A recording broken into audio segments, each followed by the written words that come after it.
வாக்குப்பதிவு அன்னைக்கு நடைபெற்ற அந்த நிகழ்வுகள், அதாவது குறிப்பா சொன்னோம்னா, விஜய் அவர்களுக்கு தாவேகாவுக்கு அதிகப்படியான வாக்குகள் பதிவாகி இருப்பதாகவும், அதன் அடிப்படையில இது வந்து மாறுதலுக்கு உட்படுவதற்கான வாய்ப்பு இருக்கு. இதுக்கு முந்தைய கருத்து கணிப்புகள் மாறுதலுக்கு உட்பட வாய்ப்பு இருக்கு அப்படின்ற ஒரு கருத்து நிலவுது.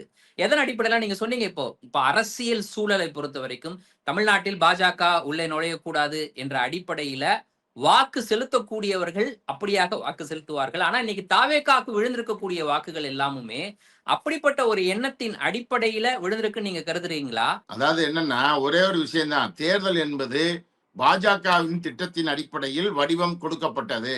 அந்த வடிவம் கொடுக்கப்பட்டதில் அதிமுக கடந்த காலங்களில் சேர்ந்திருந்தது, இடையில் விலகியது, இப்போது சேர்ந்து கொண்டது. சேர்ந்ததற்கும் விலகியதற்குமான எந்த அரசியல் காரணமும் சொல்லப்படவில்லை. திடீரென்று தாவேகா கட்சி துவக்கப்பட்டது. துவக்கப்பட்டு நாடாளுமன்ற தேர்தலுக்கு லீவ் விடப்பட்டது. இடைத்தேர்தல்களை சந்திக்க மறுத்தது. நேரடியாக சட்டமன்ற தேர்தல் என்று வந்தார்கள்.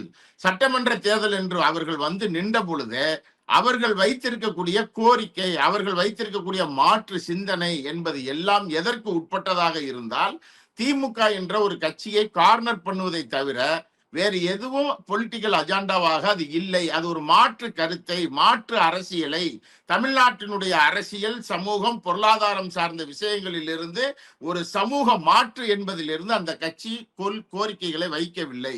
மாறாக அது திமுகவை திட்டுவதற்காக பாஜகவால் ஏவி விடப்பட்டது என்ற அந்த விமர்சனத்திற்கு உட்பட்டே அவர்கள் செயல்பட்டார்கள் என்பதுதான் அதனுடைய உள்ளார்ந்தமான விஷயமாக இருந்தது. எனவே நான் என்ன மதிப்பிடுகிறேன் என்று சொன்னால், அதிமுக அவர்கள் ஏற்கனவே பாஜகவிற்கு ஒரு கோரிக்கை இருக்கிறது. ஏதேனும் ஒரு திராவிட கட்சி அளித்தால் தான் தன்னை நிலைநிறுத்திக் கொள்ள முடியும் என்று பாஜக கருதுகிறது. அதற்கு அதிமுகவை கட்டாயமாக கூட்டணிக்குள் இணைப்பதன் மூலமாக ஒரு விஷயத்தை நான் சொல்றேன் மீண்டும். தமிழ்நாட்டில் கிட்டத்தட்ட 97% பேர் மதச்சார்பற்ற தன்மைக்கு வாக்களிக்கக்கூடிய மக்கள் என்பதை மறந்துவிடக் கூடாது. இது நாள் வரைக்குமான தேர்தல்களுடைய கால வரலாறு.